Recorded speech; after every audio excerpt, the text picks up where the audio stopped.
Ahosen, Orvokki Lumiaron ja Merja Pesolan. Kuunnelmassa on 2 henkilöä. Mies, joka odottaa vierasta lainatakseen tältä nimen, on Aake Kalliala, ja vieras, jonka nimi on Moritz, 30 täyttänyt, yhtä vanha ja samanniminen kuin mies, jonka hän sattumalta kohtaa, on Veikko Honkanen. Kuunnelma on uusinta vuodelta 1980.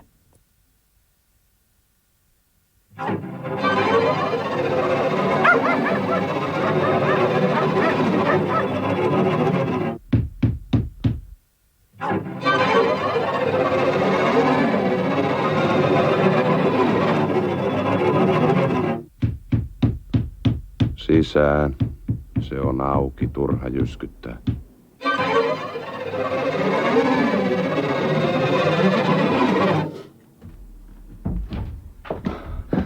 Se meni, hyvä koira, hyvä koira.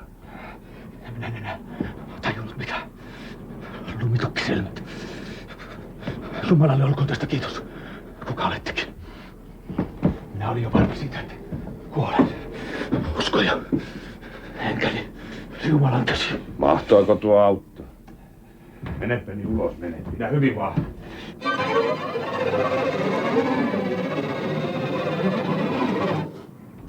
Totta maa rauttaa. Koska hänen on täytynyt kuulla kutsuni. Eivät vielä ole elämäni päivät lopussa. Jumala, auttakoon, että kohta saa taas nähdä vaimoni ja lapseni. Olisiko jotain juotavaa? Saisinko istua tulen ääreen? Luulen, että olen paleltunut. Posket eivät tunne mitään. Annas kun katso. Korvat ovat mennyttä kalua. Ei kai. Kotona opetettiin, että niitä voi hieroa lumella. Äitini siitä puhui. En ole kyllä koskaan koettanut. Saattahan tuotakin yrittää.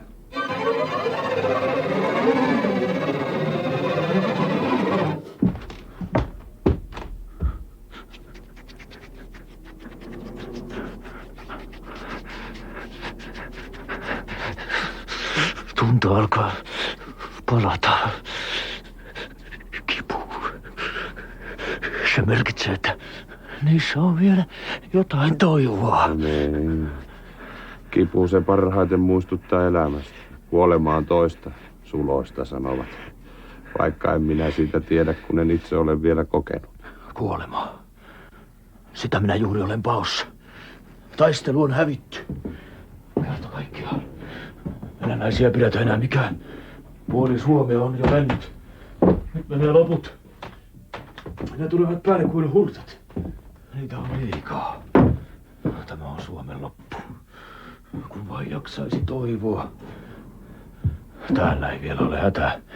Lähdin heti kun näin, että kaikki on hukassa. Ne ovat vielä parin päivän päässä. Minun täytyy saada tieto perille.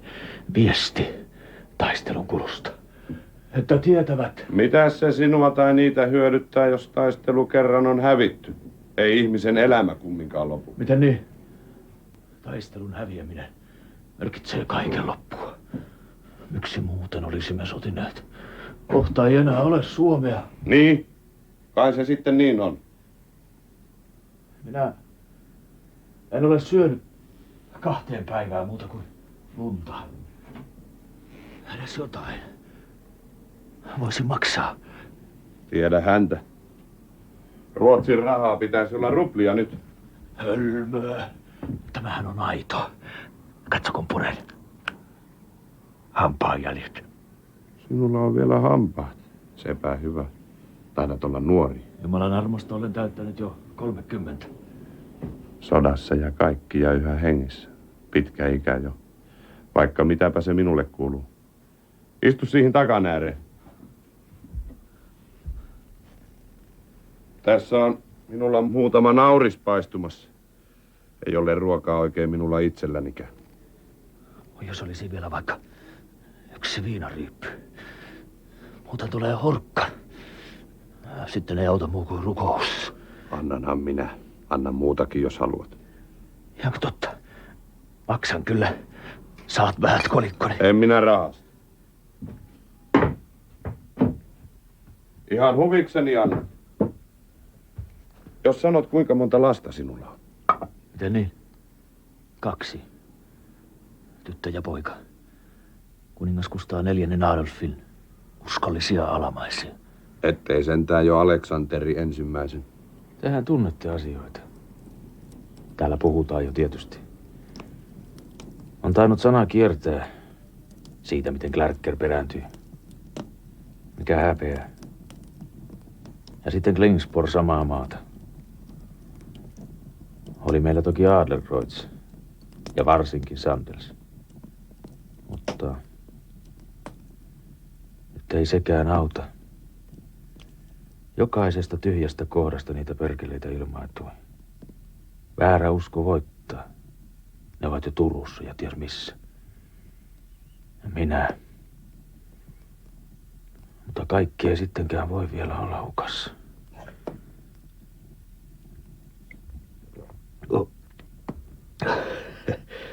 Onpa väkevää. Tämähän on kuin pirun pihkaa ja tulta. Helvetin esimaku. Antako luoja anteeksi tämän sanon. Sitä oppii kaikenlaista. Mikä tämän paikan nimi on? Eikö teillä ole perhettä? Tämän paikan nimi vaihtuu niin usein, että en ole pitänyt sillä enää väliä. Mutta sanoivat tätä kyllä toiset nimellä. On niillä talolle nimi Surma. Mikä siinä lienee kantasana? Surma. Onko täällä Hapanmaa? No ei. On se niin moneen kertaan verellä valutettu. Täällä kasvaa kaikki oikein hyvin. Parempaa satoa ei ole tullutkaan kuin nykyään. Perunaakin. Sellaisia kuin naisen rinnat. Niin. Emäntä ei ole kotona. Kyllä hän on. On vain tuolla kammarin puolella ja tyttö ja poika. Ihan niin kuin sinulla. Lienevät samanikäisetkin. Miksi niin? Minulla on 5 ja 7. Samanikäiset. Sanoinhan minä. Tässä on sinulle vielä. Minulla on molemmat syntyneet samassa kuussa. Alkavat olla kypsiä nämä nauriit. Niin, toinen on 10. ja toinen 15. päivä. Poika on vanhempi. Hänestä tulee äitinsä turva, jos minusta aika jättää. Hän ole pitkään aikaa syönyt naurista. Saati muuta mainittavaa. Samana päivänä ovat syntyneet minunkin lapseni. Mutta sehän on mahdotonta. Kysyn minä vielä senkin, mikä on puoliso ja lasten nimet. Mutta sehän on mahdotonta. Mikä omituinen sattuma. Tässä on vähän lisää. Mene vilumaan rakoon, pakene kurja käärmeen koloon. Tämä tekee terveeksi. Manaus. Loitsu. Jumalalta kaikki on kotoisin. Sama se, olkoon jos tahdot. Mutta mikä on puolison nimi ja lasten nimet? Ulriikka Eleonora. Hän on puolisoni. Ihanin nainen, joka koskaan on Turun katuja kävellyt. Siellä ovat venäläiset nyt. Niin. Senpä vuoksi. On kiireimmiten lakastava vihollinen maasta. Niin kauan kuin minulla on tämä pistooli ja miekka. En anna periksi. Hienoa työtä. Näyttävät olevan kaukaakin. Sukumme perintöä. Mutta mitä siitä? Muuta minulla ei suvusta muistoa olekaan. Petoksen kautta vei setäni kaiken. Minulta ja lapsiltani. Kaarlelta ja Elissalta. Ne ovat minunkin lasteni nimet. Kuin kaksoset. Aivan samat nimet ja syntymäaika. Mikä on sinun nimesi? Tämä ei voi olla totta. Tämä on joku uni. Oure, johon olen joutunut. Eikä ole jo kuollut. Makaan kinoksessa ja odotan pääsyä taivaaseen. Ja tämä on koetus. Niin. Minua koetellaan. Oletko sinä elävä? Oletko minä? Mutta kipu kyllä tuntuu. Minä olen elävä ja kun katselen sinua elävältä näytät sinäkin. Mikä on nimesi? Nimenikö? En sano. Viinaryypyllä minä ostan sinulta nimesi. Lihan palalla minä ostan sen sinulta. Tämä on mahdotonta. Olenpa elävä vai kuollut, onko sillä sitten niin väliä? Mutta nälkä on. Ja lämpöä tarvitsen. Lihaa. Pitää vahvistua. Täytyy jatkaa matkaa. Minä myyn sinulle nimeni. Anna tänne se lihaa ja nassakka. En ennen kuin myyt nimesi. Nassakka ensin. No ota. Ota pitkä ryyppy. Se selventää aivot. Antaa voimia. Näetkö, heti olet pirteämpi. Niin. Minä voin nyt paremmin. Entä liha? Entä nimi? Tuossa. Oudon makuista. Mä oon väliäpä sillä. Entäs jos en sanokaan nimeäni? Sinä sanot. Totta. Minä olen Maurits.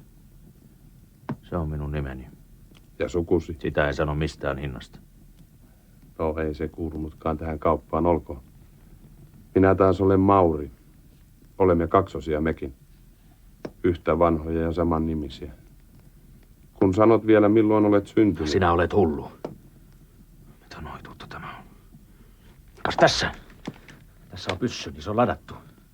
Pysy kaukana minusta. Anna tänne vielä pala tuota lihaa. Ja suolaa ja nassakka. Milloin sinä itse olet syntynyt? Alapas ladella. Pyssyn kielen minä kyllä ymmärrän ja ymmärrän muitakin kieliä. Sinä olet isäntä nyt ja minä orja. Tässä on lihaa ja tässä on viinaa. Ja syntymäaikani on sama kuin sinun. Tiesin se jo ennen kuin astuit tähän huoneeseen. Minä olen odottanut sinua. Puhu mitä puhut, mutta minua et tunne. Emme ole koskaan tavanneet, en ole täällä koskaan ollut. Hevonen uupui lumeen. Minä joudun kulkemaan jalkaisin. Se oli kauheaa. Mutta sitten kuulin koiran haukun. Ja näin ikkunasta himmeän valon. Se oli kauniimpi kuin joulun tähdet. Ja minä pelastuin. Jumala antakoon kaikki syntini anteeksi. Hän antaa, jos niin haluat. Mutta samana päivänä olemme syntyneet sinä ja minä. Meidän kohtalomme on jo kauan odottanut tätä tapaamista. Ja nyt sinä, Maurits, olet tullut. Pane se pyssy pois. Et voi ampua omaa kaksoisveljeäsi. Minä olen hullu. Hän puhuu. Ja minä kuuntelen. Vaikka minä määrään ja hänen tulisi totella. Aivan mahdotonta kaikki. Näin saa juoda enää. Muuten eivät jalat kanna. Vatsa alkaa vääntää tämä liiallinen ruoka. Oletko sinä syntynyt 1. helmikuuta? En. Sepäs sattui. En minäkään. Olin varma, että vastaisit myöntävästi. Olisin saanut sinut kiinni. Sinä olet joku noita. Tunnusta. En ole. Tuli on niin kuuma. Alkaa väsyttää. Päässä pyörii.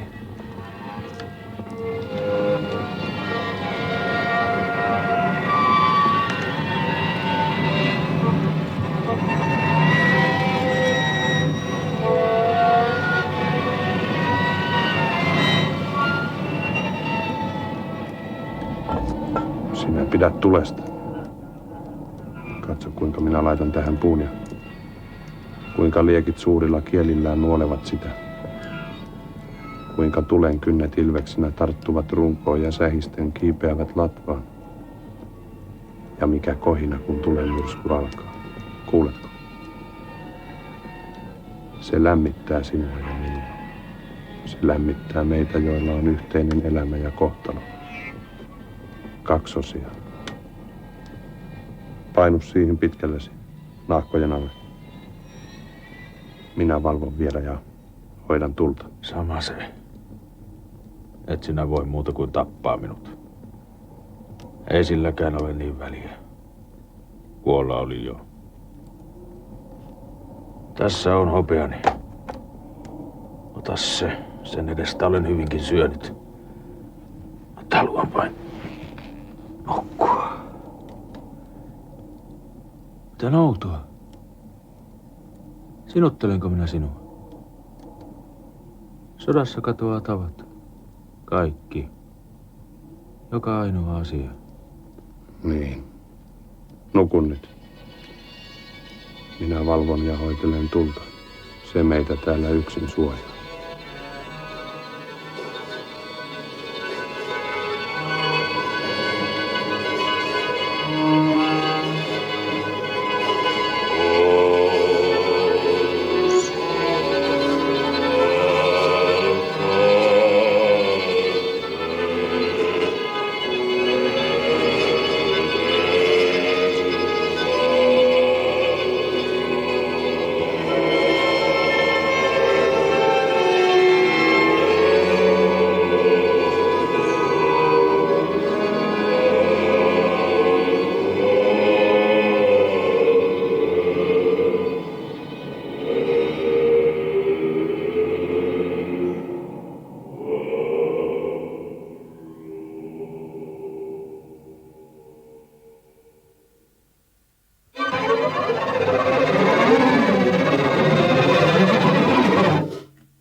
Missä minä olen? Täällä. Eilen. Nyt minä muistan. Onko nyt päivä? Minun täytyy päästä matkaan. Aamu vasta sarastaa eikä siellä voi kulkea. Tuossa lumisateessa eksyy jokainen. Minun on pakko. Kotona odotetaan ja minulla on viesti. Ymmärrätkö? Jos se ei mene perille, jos apua ei tule, kuolee tuhansia ja taas tuhansia aivan turhaan. Mitä minä teille selittämään? Missä minun tavarani ovat? Tallessa ovat. Missä? Annan sitten, kun se aika tulee. Minun pyssyni. Kukkaroni. Laukkuni. Miekkani. Kaikki. Niin minä katson, ettei vaan mitään turhaa jäisi sinulle. Kuinka te julkeatte? Kun on kyseessä oma maa. Koko sen elämä. Kuule, Maurits. Siinä on kyseessä vain sinun elämäsi ja minun. Meidän kesken se muu tuntuu niin turhalta. Miksi minä rakastaisin Ruotsia enemmän kuin Venäjää? Samanlaisia kaikki vahvemmat. Ei siitä ole kysymys, vaan uskosta, väärästä ja oikeasta, ymmärryksestä, tavoista ja... Niin, kaikesta. Antakaa minulle takaisin tavarani. Annan, kun se aika tulee. Tämä on mahdotonta. Painajaista. Ensin saan Jumalalta lahjaksi vielä kerran elämäni ja sitten... Tämä täytyy olla jo kuoleman unta. Miten on mahdollista, että te, maanmies ja mies, ette ymmärrä, kuinka tärkeistä asioista on kysymys? Kyllä minä ymmärrän. Minä olen keittänyt vellin, se on valmista nyt.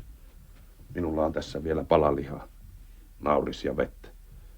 Minä tarjoan sen nyt sinulle, veljeni, kaimani, parempi puolisko. Syö, saat vähän malttia takaisin. Hopulla surmaa joutuu, on täällä päin sanottu. Niin, surma. Nyt sen ymmärrän.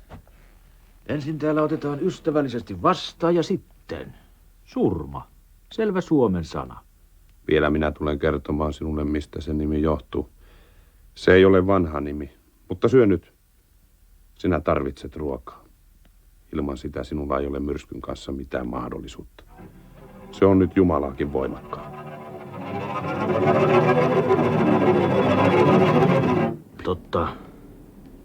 Totta puhutte. Kiitos. Herra siunaa ruokamme. Amen.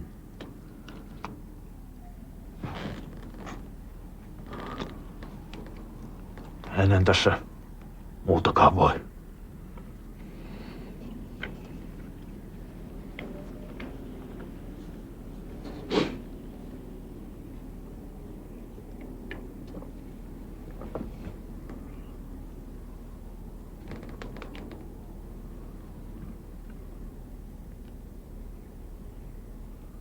Kuka sinä olet? Minä olen minä. Sinun kaksoisveljesi. No, olkoon. Mitä sinä teet? Minun tehtäväni on elää ja viedä viesti perille. Hullu.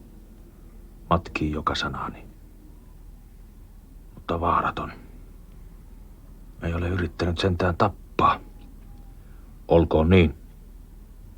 Mikä viesti se on? Sen tulet vielä tietämään. Kerro sentään omasi. Siinä viestissä pyydetään apua. Senhän jo kerroin. Venäläisiin ei ole luottamista, vaikka mitä lupaavat. Tarvitsemme kaikki miehet aseisiin. Miten te täällä olette, kun muut ovat sodassa? Minä olen jo sotani sotinut. Se selittää. Päävamma. Ehkä muistimenetys, ehkä muutakin. Vaarat. Silmät ovat lempeät. Ei tavallista kylähullua pahempi. Sodat on toki sodittava loppuun. Sitä, Maurits, minä juuri teen. Minä, Maurits, sodin omaa sotaani loppuun. Ja mikä on sinun sotasi lopputulos? Senkin tulet sinä tietämään, mutta vielä ei ole aika. Sepä hauskaa. Kai te kerrotte sitten, kun aika on.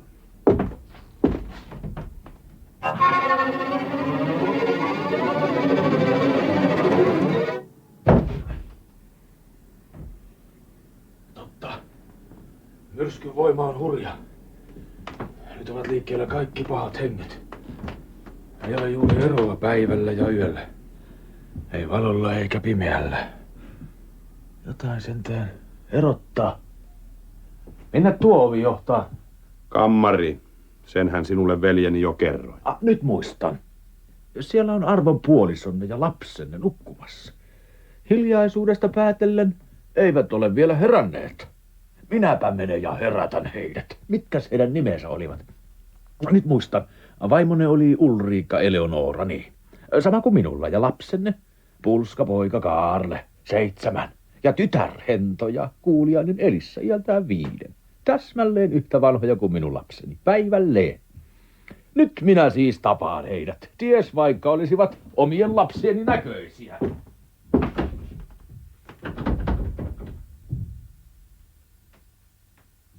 Lukossa. Lukitsetteko te aina perheenne nukkumaan?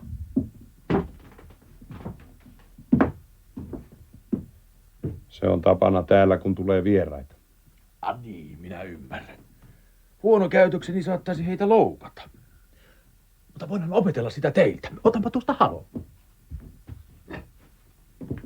Ja lyöden mäsäytän lukon rikki. Ja niin saan tavata perheenne. Juuri samanlaisen kuin minun perheeni. Anna sen halon olla. Se voi lyödä sinua itseäsi. Minulla on nyt halko. Sillä voi lyödä. Ja minulla on pyssy. Sillä voi ampua. Se on minun. Jumalani. Miten typerää tämä kaikki. Minun perheeni nukkuu vielä. Se on syvässä unessa, mutta minä lupaan, että sinä tapaat heidät kaikki. Sinä tapaat heidät vuorotellen perä perään, jos niin haluat. Ja saat rauhan sielullesi. Minä odotan. Sama se. Aivan saman tekevää. Aikaa on nyt paljon. Kauhea haju täällä. Ettekö te koskaan tuuleta? Raskas ilma. Kuin lyijyä. Tuuli tuulettaa tämän mökin ja ihminen asuu. Ihmisen on myös tämä haju, meidän hajumme. Löykkää kuin kalma. Niin kuin viime kesänä. Kun valtasimme takaisin niityn, jonne oli jäänyt omiamme. Sen jälkeen en voinut kunnolla syödä, luulin. Mutta jo illalla maistoin hyvällä halulla hevosenlihaa.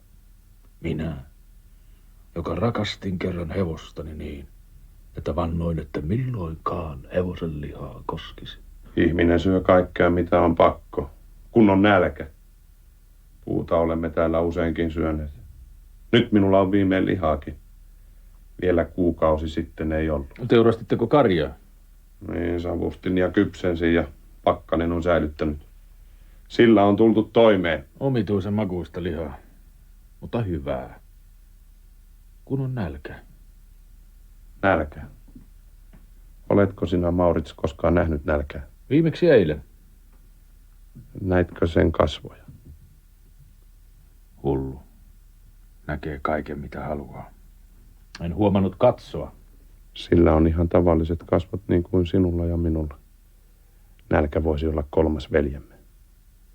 Se voi ihan hyvin, kun on saanut syödäkseen. Voit olla oikeassa. Koska saan tavata vaimosi? Mieleni jo palaa halusta tervehtiä häntä. Aivan pian. Kun tulee puolisen aika, niin katan pöydän. Sidon vain ensin silmäsi, siitä tulee yllätys. Sitten saamme yhdessä aterioida. Pelkäätkö, että sokaistun hänen kauneudestaan? Etkö uskalla vaimoasi näyttää vieraille miehille? Vannon teille, että olen kunniallinen mies. Siitä ei ole kysymys. Se on vain yllätys. Tahdon yllättää sinut, Maurits. Tahdon näyttää perheeni sinulle vähitellen. Niin, että totut heihin. Muistat, miltä he näyttävät. Muistat oman vaimosi ja lapsesi yhtä vanhat ja samannimiset kuin minulla. Niin se tuntuu sinusta helpommalta ja sinä alat ajatella, että olet jo kotona. Kai sinä suostut. Muuten et milloinkaan saa nähdä heitä.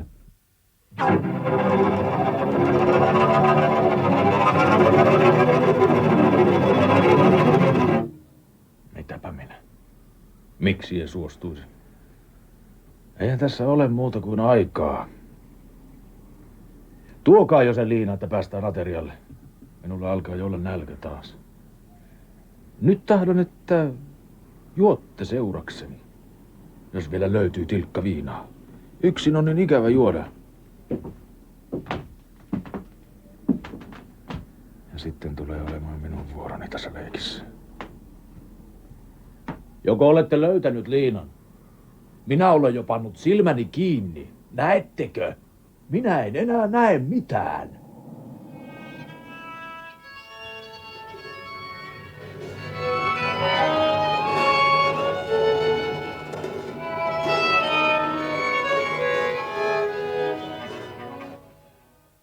Nyt haluan juoda sinun onneksesi, kaksoisveljeni. Samoin minä teidän. Mutta en kuule mitään ääniä. Eivätkö lapsenne ja vaimonne vielä ole saapuneet? He eivät vielä halunneet, pelästyivät sinua. Miksi minä istun sitten tässä liinasilmillä? Minä otan sen pois. Älä, kädet pöydälle. Minulla on tässä pistoolisi. Mutta miksi? Mitä järkeä tässä kaikessa on? Äsken sentään edes näin teidät. Miten voi syödä liinasilmillä? Minä autan. Kas tässä juoma. Tässä palaa lihaa. Tässä nauris. Sokea oppii pian, kun on pakko. Nälkä opettaa kenet tahansa syömään. Täällä se on opittu. Vähitellen alkaa mennä nälkäkin.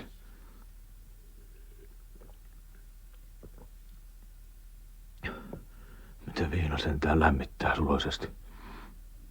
Tiedätkö, minä alan tulla melkein hyvälle tuulelle. Minä alan ymmärtää sinua. Minä sinuttelen taas. Alan puhua kuin hän. Ehkä se on vain hyväksi. Minä olen iloinen sinun puolestasi, veljeni, sillä minulla on sinulle jälleen yksi pyyntö. Arvasin, että et malta taas olla jotain pyytämättä. Haluatko ehkä sitoa käteni? Ei, en nyt. Tämä pyyntö koskee vaimoani. Vaimoasi?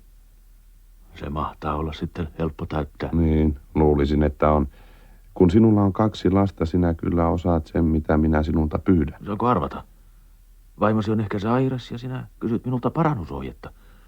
Tai asia koskee ehkä lasten kasvatusta tai muuta vastaavaa. Sanon suoraan, en ole mikään asiantuntija niillä aloilla. Liian paljon olen ollut viime vuosina poissa kotoa. Tämä kirottu sota. Miksi minä sitä kiroan? Minähän uskon tähän asiaan. Tämä maa on minulle tärkeä. Tämä kansa. Minä. Ulriikka. Samantekevä. Onko sinulla vielä sitä viinaa? Minä kaadoin tämän pöydälle niin kuin sokea. Puhu jo asiasi.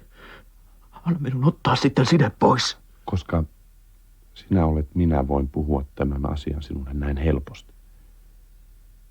Vaimoni on levolla toisessa huoneessa ja odottaa sinua. Se on ollut meillä tapana aina. Ruoan jälkeen minä riisun hänet ja alan hieroa hänen rintojaan.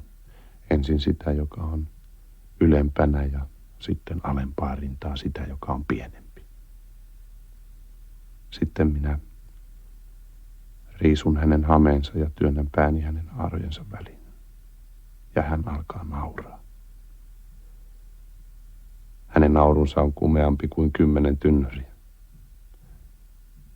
Ja sitten minä riisun housun ja paljastan itseni hänelle. Ja hän tarttuu minuun ja työntää sisäänsä kuin maston ja me teemme laivan yhdessä.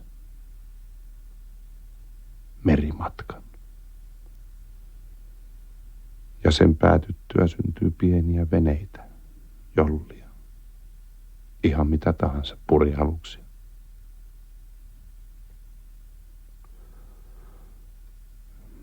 Sinä pääset nyt tälle matkalle. Sinusta tulee kapteeni, koska olet minä. Menet toiseen huoneeseen vaimosi kanssa ja teet mitä hän haluaa. Makaat hänet. Hedelmöität hänet. Niin, että hän synnyttää taas lapsen. 3. lapsen. Siitä tulee meidän yhteinen lapsemme. Sinä olet hullu. Ei tuossa ole mitään järkeä. En ole ikinä. Nyt lopetetaan tämä leikki. Pidä kädet pöydällä. Minä tähtään sinun ja tapan sinut niin totta kuin olet oma kuvani. Onko selvä? Kyllä.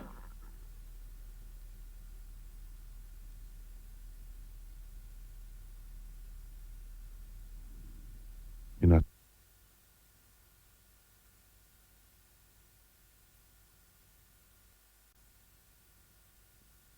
Kyllä. Haluan. Hyvä. Nyt saat vielä juoda. Minä en ymmärrä, miksi emmit.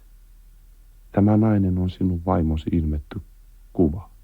Hänen kaksosensa ja sinä tulet huomaamaan, miten olet häntä kaivannut. Niin nostaa halun kyy jo sinussa päätään, minä näen. Ajattele vaimosi, hänen huokauksiaan, tuoksuaan ja sinä huomaat, että lopputulos on aivan sama. Usko minuun. Minä tiedän tästä asiasta jotain. Uskon. Mutta haluan myös kysyä sinulta jotain. Kysy pois. Miksi? Miksi juuri minun on oltava hänen kanssaan? Sen tähden, että sinua on odotettu tänne jo kokonainen kuukausi. Niin. Tämä on syrjäistä seutua. Kokonaisen kuukauden olen odottanut sinua. Olemme odottaneet. Minä ja perheeni. Ja nyt sinä tulit. Sinulla on viesti. Tehtävä. Ja minulla myös. Sinä teet oman tehtäväsi ja minä oman. Niin olemme kaikki tyytyväisiä. Ja maailma saa taas uuden lapsen lisää. Sodasta syntyneen. Ja hänestä varmaan tulee poika. Siveä ja vaalea. Niin kuin näytät olevan itsekin. Hän tulee jatkamaan meidän viestiämme, meidän tehtäviämme. Minä en ymmärrä enää mistään. En minä voi olla elossa. Voihan kuollutkin tuntea kipua, voimausta, makuja. Tämä on saatanan juonia, jotta sieluni ei pääsisi paratiisiin. Kirottu sota, kirotut kuninkaat, keisarit, kirottu kreivi Buxhövden. Miksi et vienyt miehiäsi jonnekin muualle?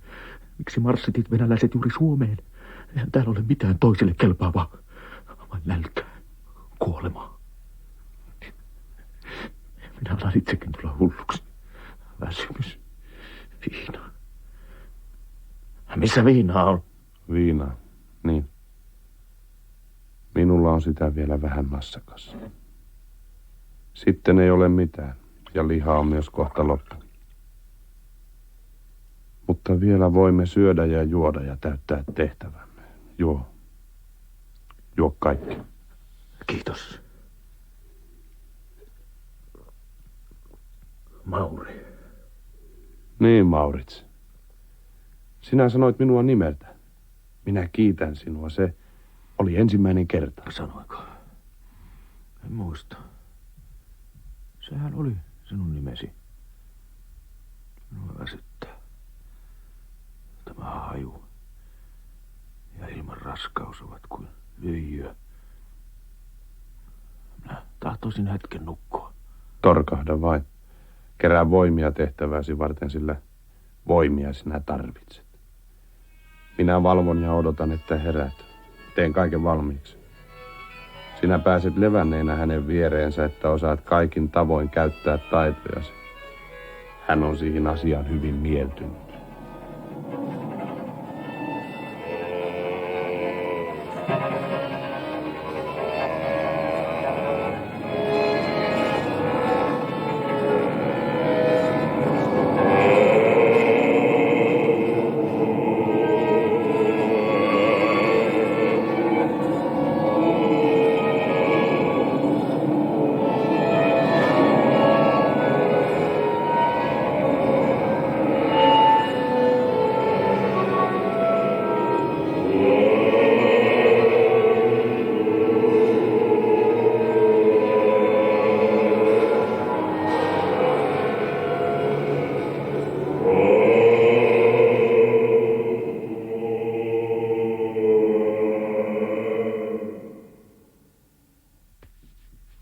Side. Se on yhä silmillä. Malta vielä hetki. Älä vielä ota sitä pois, kun en ole antanut lupaa. Etkö muista, mitä olemme sopineet? Minä en kestä tätä odotusta enää kauaa.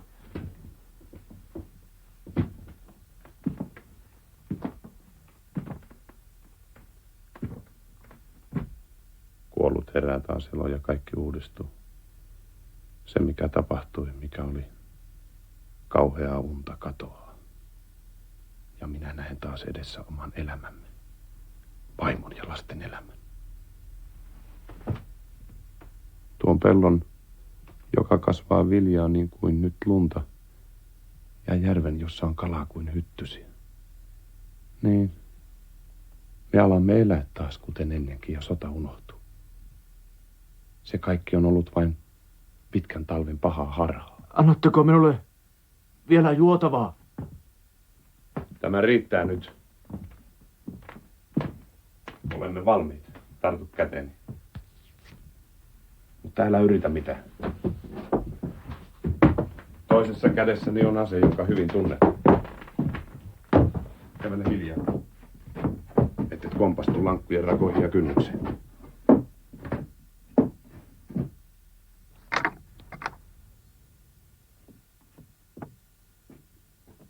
Kas niin, minä suljen oven. Seiso siinä.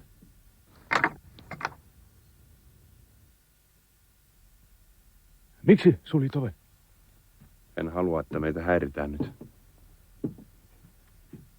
Täällähän on hiljaista. Ei täällä ole ketään. Päinvastoin vaimoni ja lapseni ovat jo hereillä. He odottavat sinua. Istut tuohon tuolille. Enkö jo saisi ottaa liinaa pois? Aivan heti. Minä laitan vähän lisää valkea. Kauhean raskas haju. Kalman tuossa. Mutta makea. Ilma painaa kovin keuhkoissa. Totut kyllä. Ensin se oli vaikeaa minullekin, Maurits, mutta minäkin totuin. Ja koska olet puolet minusta, sinä totut myös. Kestä enää. Haluan nähdä, mitä tämä merkitsee. Vedän liinan pois. Tuli mitä tuli. Tämä on mieletöntä. Ei minulle enää voi pahempaa tapahtua. Vaikka ampuisikin. Onpa tiukalla. Nyt alkaa solmu antaa periksi. Varovasti. Kohta se on irti.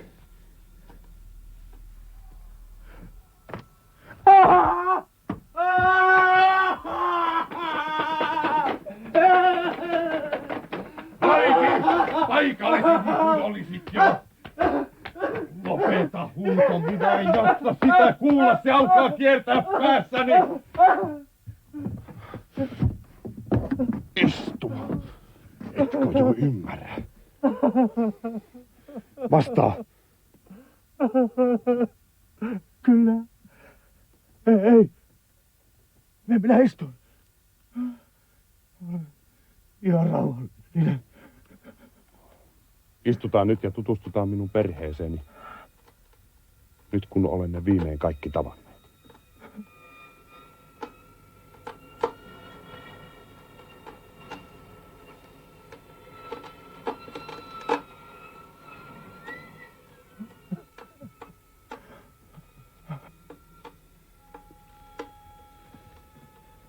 Kaunis päivä tänään, Ulrika ja rakkaat lapset. Minä esittelen teille nyt uuden ystävämme, joka on kuin osa minua. Hänen nimensä on Maurits ja hänellä on vaimo aivan saman niminen kuin sinä, rakas Ulrika. Ja lapset Kaarle ja Elissa. Hänen lapsensa ovat saman nimiset, yhtä vanha. Hän on melkein kuin minä. Ja kohta lapset, kun hän makaa äitinen kanssa, hän muuttuu uudeksi isäksen. Sanokaa siksi kauniisti päivää ja toivottakaa vieraalle siunausta. Tulevalle isällenne. Kas niin? Ei. Minä en. Minä haluan pois. Miksi sinä nyt lähtisit? Niin malttamattomasti halusit tavata perheeni ja nyt kuitenkin heti pitäisi päästä pois. Mitä käytöstä tuo on?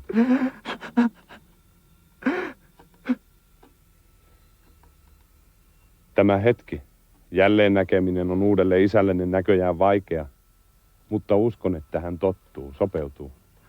Hänestä tulee vielä onnellinen kanssa.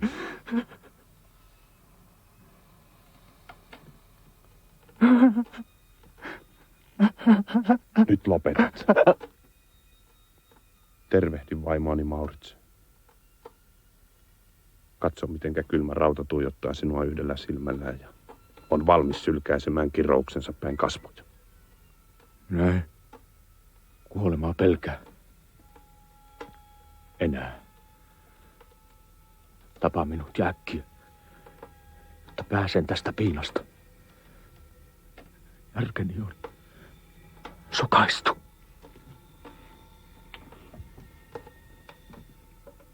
Jumala, jos kuulet tänne, vapauda sielu parkani.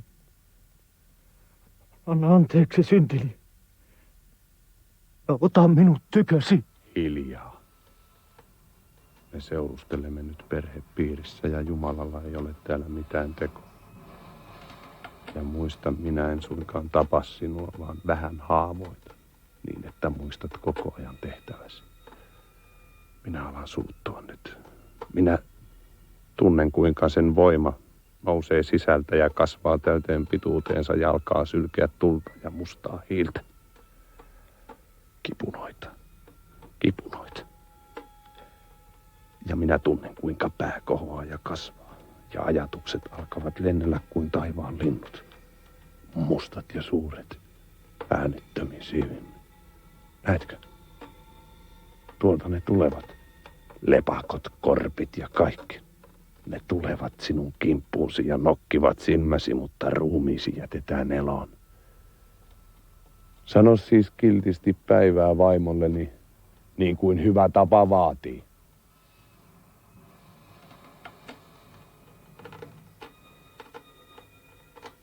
Päivää. Ulrika. Rakas vaimoni. Rakas vaimoni. Päivää, rakkaat lapset Kaarle ja Elissa, tulevat lapseni. Päivää. Rakkaat lapset. Kaarle ja Elissa. Tulevat lapseni. Sehän meni hyvin. Näetkö? He ovat hyvin tyytyväisiä nyt. Niin. Tyytyväisiä. He ovat sinuun ihastuneet. Katso heidän silmiensä ilmettä. Katso, kuinka he koko olemuksellaan ojentuvat kutsuvasti uuden isänsä puoleen. Niin. Uuden isänsä.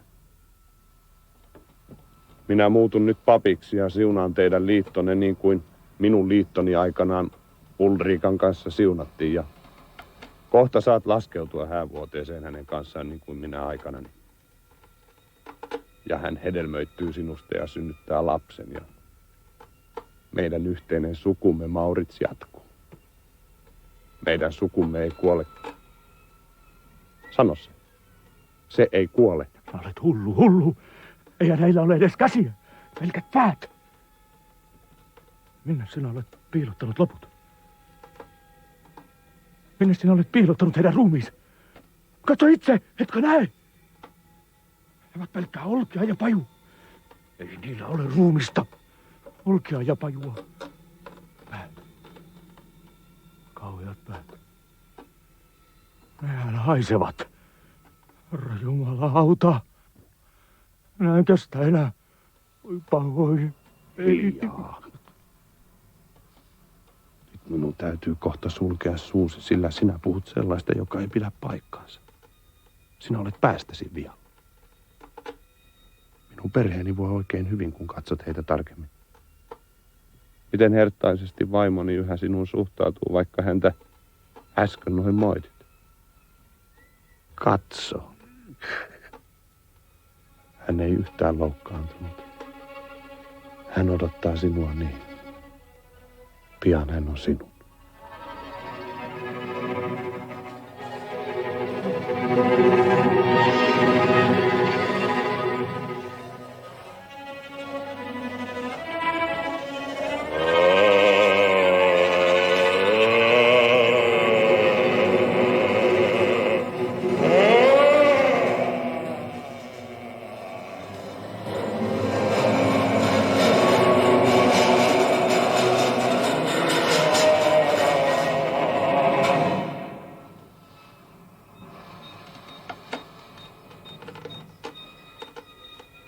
Sinua onnisti, Maurits. Luontokin juhlistaa häitäsi. Kuule, kuinka ihanasti lintu laulaa. Minä haluan pois. Pois. Kotiin. Vaiti. Älä puhu minulle siitä, sillä se saa minut suuttumaan. Nouse seisomaan.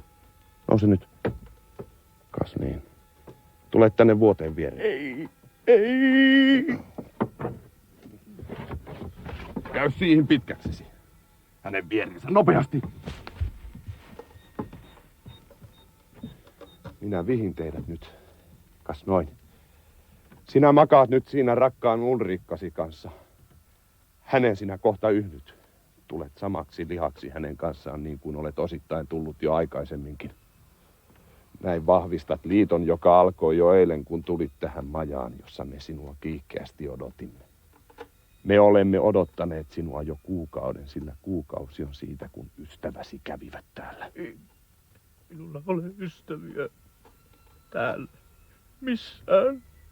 Vain tämä helvetin piinaa. Mutta ystäviä sinulla on. Saman näköisiä. Puhuivat meidän kieltämme niin kuin sinä. Puhuivat suomea, puhuivat ruotsia, puhuivat venäjää. Erityisesti he miettyivät vaimooni. Ja lapsiini he halusivat myös tutustua. He pitivät heistä niin kuin sinä pidät nyt. Ja siksi minä haluan, että menet hänen kanssaan laillisesti naimisiin. Minä en pidä siitä, että ihmiset elävät synnissä. Mitä se minun kuuluu? En ymmärrä. Kohta sinä ymmärrät. Minulle ei jäänyt muuta kuin nämä tässä.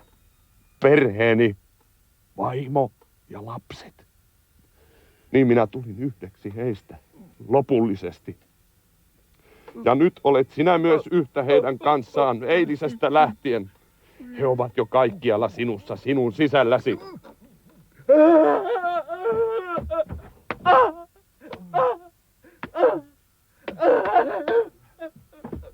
Niin. Sinä olet jo yhtä heidän kanssaan ja kun nyt vain hedelmöität vaimoni, hänestä tulee sinun vaimosi ja he syntyvät uudestaan kauttasi, uuden miehensä kautta.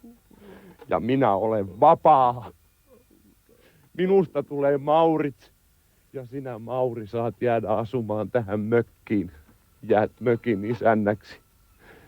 Minä vien viestisi perille, sama se sille, ei se välitä kuka sitä kuljettaa. Ja sinä viet myös minun viestini perille. rakkaalle perheelleni, josta nyt tulee sinun perheesi. Tämän miekan avulla minä vihin sinut yhdeksi vaimosi kanssa, niin ettei tässä elämässä teitä enää mikään erota.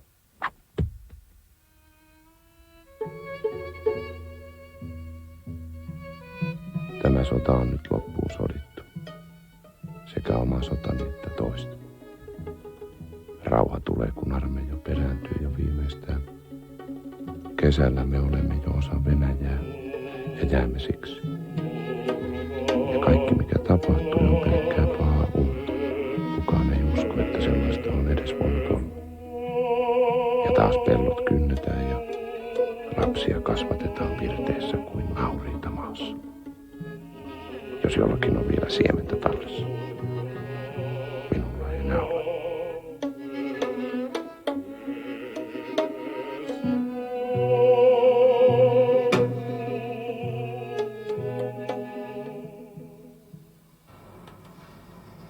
Aikaa ei enää ole paljon. Matkaan täytyy joutua. Minua odotetaan jo.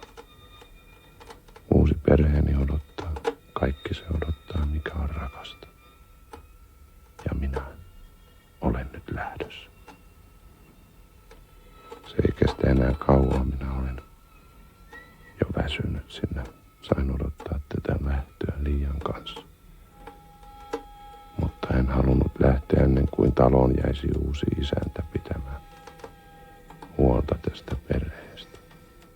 Paremmin kuin itse osasin. Vaimoni ja lapseni ovat sen ansainneet.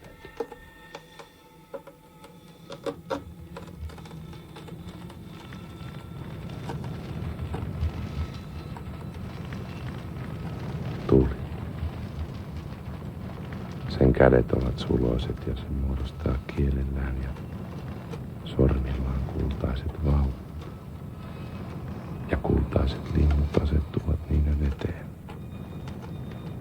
Ja minä ojennan käteni ja pääsen heidän matkaansa. Ja vaunut alkavat kohota. Vaikka se aluksi tekee kipeää, minä menen mukaan. Vaikka se ensin polttaa. Se muuttuu pian rauhaksi ja tie tasaantuu. Niin juuri. Minä näen sen jo. Se on leveä valkoinen tie. Minulla on tulevaisuus siellä. Minä vien vain viestin perille ja olen sitten vapaa.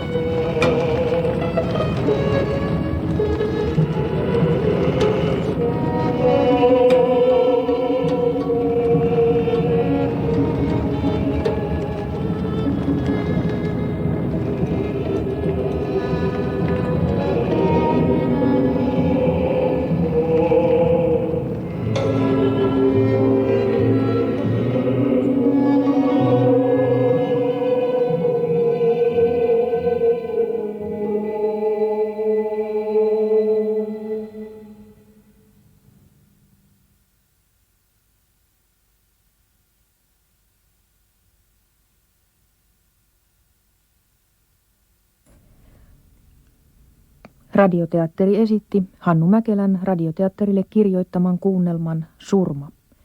Kuunnelman oli ohjannut Kari Paukkunen, musiikki oli Antti Hytin ja tekninen toteutus Mikko Ahosen, Orvokki Lumiaron ja Merja Pesolan. Henkilöt olivat Surma-nimisessä talossa asuva mies Aake Kalliala ja taloon saapuva Maurits-niminen sotilas oli Veikko Honkanen. Tämä Hannu Mäkelän kirjoittama kuunnelma oli uusinta vuodelta 1980. Hannu Mäkelä on radioteatterin kesä- ja syyskauden